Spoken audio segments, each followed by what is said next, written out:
You're listening to an archived Cabral Concept podcast.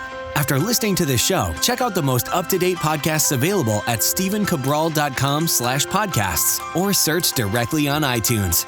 And now, welcome to the Cabral Concept, where board-certified naturopath and integrative health practitioner Dr. Stephen Cabral shares how he was diagnosed at the age of 17 with a life-altering illness and given no hope for recovery. It was only after studying and traveling all over the world did he discover how to combine ancient Ayurvedic healing practices with state-of-the-art naturopathic and functional medicine to fully rebalance the body and re-energize it with life. It's time to discover how to get well, lose weight, and finally feel alive again. And now, here's your host, Dr. Stephen Cabral. Today on our first house call of the weekend, I think we have about 6 questions today to go over. Many of them are very brief, very quick. So actually today's show shouldn't be too long, but I do want to make sure that I give the attention that is rightly deserved of a lot of these questions, which are coming from people who are truly struggling. So that's the amazing thing about what I get to do is, honestly, I have the privilege of helping people who have never gotten the answers ever before from conventional-based medicine, because what happens is in conventional-based medicine, what we're looking for is that silver bullet. We want to just give a specific pill, a specific medication to treat a specific type of disease or just essentially mask a symptom, right? So this very first question sums that up and just really portrays the difference between natural medicine, not just naturopathic, but natural medicine in general versus conventional medicine. So I want to go over that right now. It's from Karen. She wrote in, "My mother has had diarrhea for 14 months.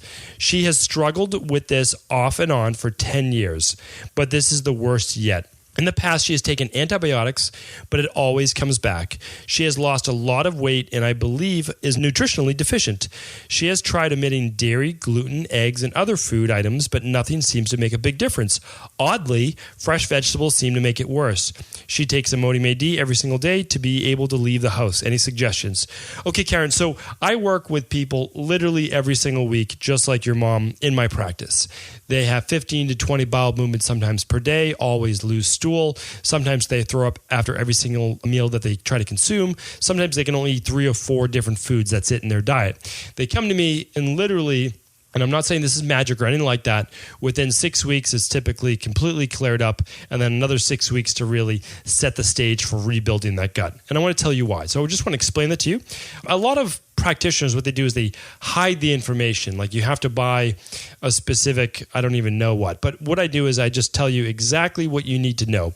When you wrote to me that she tried omitting gluten and eggs and other stuff like that, but it didn't really seem to make a difference, but she has difficulty with vegetables, especially fresh vegetables, then it's kind of my aha moment where I really thought before, was thinking in my mind she has small intestinal bacterial overgrowth because I saw that you said she took antibiotics. It helps for a short period of time and then it comes back, but then she eats vegetables and it gets worse. So I said, that's most likely what it is. I can't say exactly. So what you can do is you could do an organic acids test and then you can actually find out if she has bacterial overgrowth. But here's the thing. I see this all the time in practice. When you take antibiotics, it kills the good bacteria and it also kills the bad bacteria. So you feel pretty good for maybe a couple weeks, but then the symptoms start to come back. And they start to come back because what happens is there's something called gut dysbiosis. More bad bacteria that should be in the gut starts to overgrow. When that happens, when your mom eats things like, let's say, certain types of vegetables, like broccoli or mainly cauliflower and Brussels sprouts, and it could even be with large amounts of asparagus. It could be anything with fructans in it, fructans, Fructans, anything with fructans in it. Dairy can make it worse too, so your mom should definitely keep eliminating dairy. But these specific type of foods feed bacteria. Now, they feed good bacteria and they feed bad bacteria. The problem is when the bad bacteria has already gotten a foothold in the gut, then it's going to cause all sorts of different fermentation. It's going to cause additional bacterial overgrowth, a proliferation of those specific bacteria and that specific strain of bacteria, which should not be overgrown like that.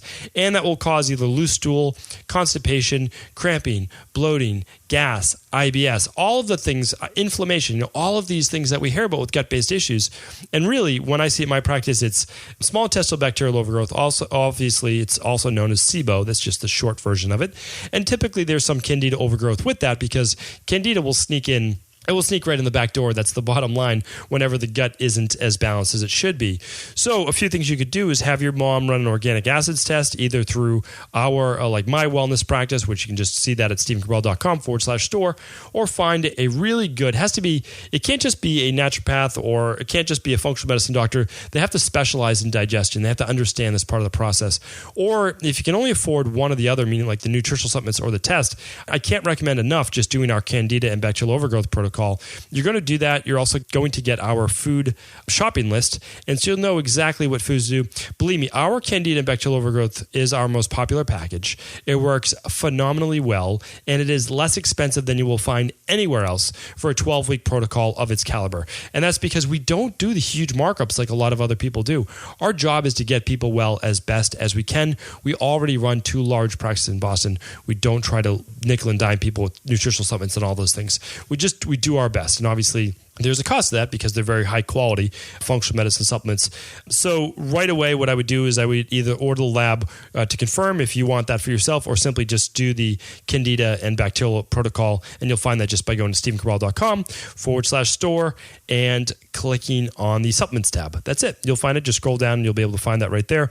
And right away, even before you get that, what you can do is just have your mom pick up what's called Saccharomyces boulardii plus MOS. Believe me, this is not the cure. This is not the fix, but it will hopefully help just initially symptomatically just to lessen things to a smaller degree. But you really should get on that Candida and bacterial overgrowth protocol. Okay, I know that's going to help, so I really would love to hear your success story after using that, and also using the specific food list that I created and that I give to all of my digestive-based wellness clients. Okay, Michelle is up next. Hello again, Dr. Cabral. You keep mentioning your book in your podcast. Can you give us a date when we might expect to see it, and will you be doing a crowdsourcing campaign so we can pre-order it to help you out? I'm not sure if crowdsourcing is the term I'm looking for, but I think you probably will get my drift. Thanks again for all your time, energy, and boundless information you helped so many of us with. Michelle, I really appreciate this. This is really nice of you and other people who have written in to say, how can we help? How can we pre-order the book? And honestly, this is the reason why I do this podcast. There's so many amazing people. It really, it just gives me such an amazing sense of fulfillment. What I'm trying to do right now, and the reason why the book might be just slightly delayed, is that I'm trying to get the book to be printed for people all over the US, all over Canada, all over the UK, and then hopefully all over the world. That's my goal, is under $10. I really want to give this information away for free. I honestly do. But I can't do that because not only is there a significant actual printing cost, believe it or not, there's a significant shipping cost. It costs just as much money essentially to ship a book as it does to print it. So what I'm going to do, and this is the first time I've ever mentioned this in the podcast, I'm finding a way right now that I can print it with a publisher or on my own, however it needs to get done, to print it for under $10, at least in the US. I can hopefully guarantee that. I'm doing my best, but it will be at cost. That means that there will be absolutely $0 made from this book. I want this to be pure in its intention to help people all over the world. And to be honest, I can't work with every single person right now that I would love to be able to work with. I mean, that's the truth. If I'm reaching over 100,000 people with podcasts and emails and all those things, I can't work with every person, although I would love to. But this book, I know that this book is going to help people change their life and hopefully change others' lives that they can share the book with as well. And that's why if I can make it inexpensive enough, people might be able to buy it as gifts for other people as well. So that's my intention. I'm hoping for May 2017, and I will certainly provide more details when that becomes available. I don't think that I'm going to be doing crowdsourcing. Potentially, maybe, but the truth is that I'm not looking to make money with the book. And I know that might sound really strange, but again, I have 2 practices in Boston. I'm very happy with what I'm doing right now. Everything is good. And what I really wanted to do is I want to get this information into people's hands because really it's going to answer a lot of the questions that I get on an ongoing basis is, what do I do with this? What about this? What about this?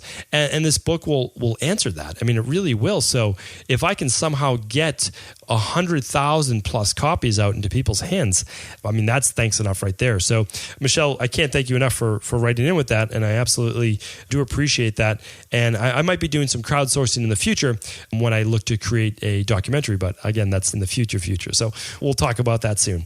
Okay, next question is from I'm going to absolutely butcher this name, and I apologize. It's called Mouxios.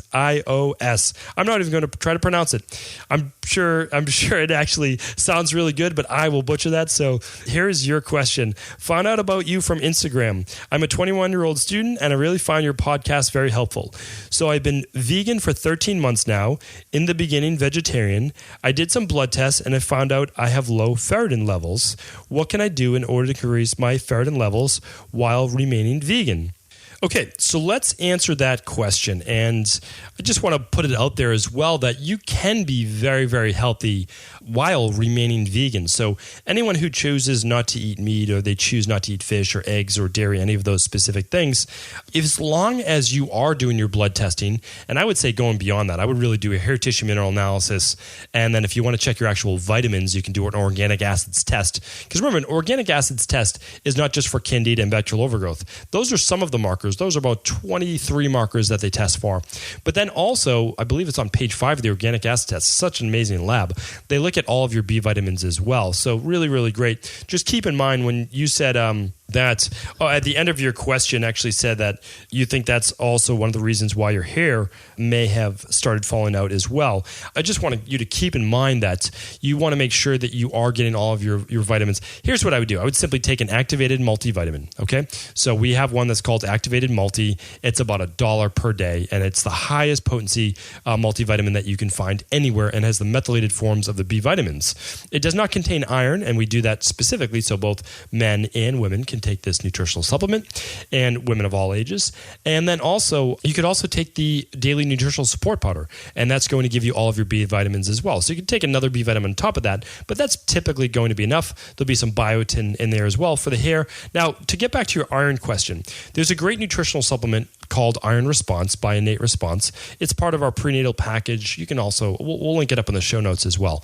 So that's a fantastic one. That's a food-based one, and it's also vegan. So you're going to get your high iron foods in there from your spinach, your beets, and that's going to help as well get that iron into your system. So I would supplement with that high iron supplement for about 3 months, while you're also then really being cognizant of getting more higher iron foods into your diet on a daily basis. Some of those high iron foods would be lentils, and if you do tofu, just do sprouted organic tofu a couple times a week. The most I recommend is really twice a week, we'll say, and keep that to about half a cup. That way you won't get the estrogenic effects, and you won't have to worry about too much of the phytic acid since it's sprouted. And obviously it's not GMO because it's organic. So lima beans, if you do well with beans, you can do black beans. Those are going to be higher in iron. If you do okay with grains, you could try quinoa. You could do some brown rice. You could do oatmeal. That's going to have some good iron in there as well. My favorite, though, this is my favorite way to help anyone in my practice who is vegan, is to use pumpkin seeds. They're absolutely one of the best that you can get. They're high in zinc and iron, and they're just absolutely fantastic for you. You could throw them into the blender, put them as part of your smoothie if you want. You could add them on top of oatmeal. You could have it however you would like, and pumpkin seeds are just fantastic. Other ones that are great are pine nuts are a great one. I really enjoy pine nuts, one of my favorites as well. We'll make a pesto sauce in my house. And in the pesto sauce, we use pine nuts, pistachios, sunflower seeds, and then all of your dark greens. Really your Swiss chard, your spinach. You can just, again, throw those right in the blender and make that with some blueberries. That's how I do mine. And you'll get your high iron foods right in there as well. But here's what else I want you to do. Just go to episode 174 of the Cabral Concept. So StephenCabral.com/174. What I do is I go over all the high iron foods on one of my Friday reviews. So you can definitely tune into that. And I believe also on episode 169, I talk about how plant foods differ versus animal-based iron foods. So check that out. I think you'll find both of those podcasts pretty interesting. All right, up next is Jay. Jay asks, this is just a quick question. Your Diatomaceous Earth episode is not playing on phone or computer. Maybe a glitch on your end. Just wanted to give you a heads up. Jay, thank you for writing into us. Please, everyone, do write in whenever you find an issue with the website. Remember, this is the internet. It's the wild, wild west, and things can go wrong. So if there's ever an issue, just let us know. Just literally email in, or feel free to just go to thestephencabral.com/Ask Cabral. That's the best place absolutely to get a hold of us. What I want to let you know, though, Jay, is that we did check out that page, and it seems to be playing just fine on our end. You never know with internet connection, Safari versus Firefox versus Chrome for different browsers that may not be working. So just, give it a try, refresh the page, or again, just write in, let us know. The other way though too is just do keep in mind as well that you can find the Cabral concept right on iTunes. So all you have to do is go to iTunes, the store, go under podcast, type in Cabral concept, or just even Cabral, probably, well, I'm sure there's more than one person doing podcasts out there with the last name Cabral. So just type in Cabral concept, and I know that you'll be able to find our show, and that will have every single show that we've ever done, just like on my website as well. Okay, next question is from Anonymous. They are writing, if you are attempting an infrared sauna mini experience at your home with a single bulb, which do you recommend? Is the 120 volt or 250 watts from Home Depot sufficient, or should you spend the extra $10 and get it from one of the health stores that sells special infrared bulbs? Okay, this is a great question. I actually looked into building my own infrared sauna, and I had spoken with one of literally the foremost leading authorities on infrared saunas. His name is Dr. Lawrence Wilson. A really smart guy. Enjoy his work. I really do. I think he's just a brilliant guy. And so I spoke with them, just kind of got all set up with building my own infrared sauna. And at the end of the day, I just didn't feel it was worth it. Meaning yes, it's worth it from a cost savings perspective, but not for what I was looking to do for my practice.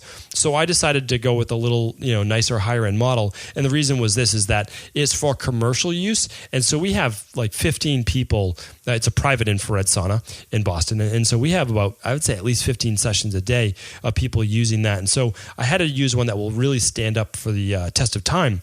And it's still going strong after, well, I believe it's about almost 4 years now. And so I think that's a testament. But the other thing is we had to replace, there are parts that have to be replaced, but our infrared, we don't use the light specifically. We use the carbon-based plates or ceramic-based plates. So when you're building your own, though, here's my recommendation, because I have done this research, so I'm glad that you did write in. What we would use, or what I would recommend, are the 250-watt bulbs. So you have that absolutely correct. And what I'm going to do is link it up right on the show notes page. So they're called Ruby Lux infrared bulbs. It's super simple. They even give you the brackets to connect to. They're $20 per bulb, and you don't even need a cedar encasement or your own little thing. You can literally just go in a closet if you wanted to, or your bathroom, or whatever it might be, and just position the bulbs, let's say about 4 feet or so away from you. And I typically recommend at least 2 bulbs. If you can do 3 to 4 bulbs, even better, but 2 bulbs will be okay. And that will cost you about, I'd say around $40 for 2 bulbs, and then their brackets are a little bit more. But, do your best. These are near infrared bulbs. They are fantastic. They obviously have different wavelength-based bulbs, but it's really the near infrared bulbs that you'll want to use for home use. It's the most efficient. It's the easiest. We'll get all of those detoxifying benefits that you're looking for. So really easy to do. We'll link it up in the show notes. You can just purchase them from Amazon. I'm sure Home Depot might have them as well. These are just meant actually for infrared saunas. So I just thought I would just give you the best, alternative. All right, VJ is up next. VJ, last question, really easy question as well. If your vitamin D3 levels are just out of optimum range at 43, and you're only taking 1,000 IU a day, how much should you raise your dosage by? Okay, yeah, this is a great question. So VJ obviously heard me say that even though a blood lab gives you a vitamin D range of around 30, sometimes 32 in the lab, nanograms per milliliter to 30 to 100 is basically what I'm trying to say. Your optimal is not 30 to 100. Your optimal is 50 to 70. So here's the thing.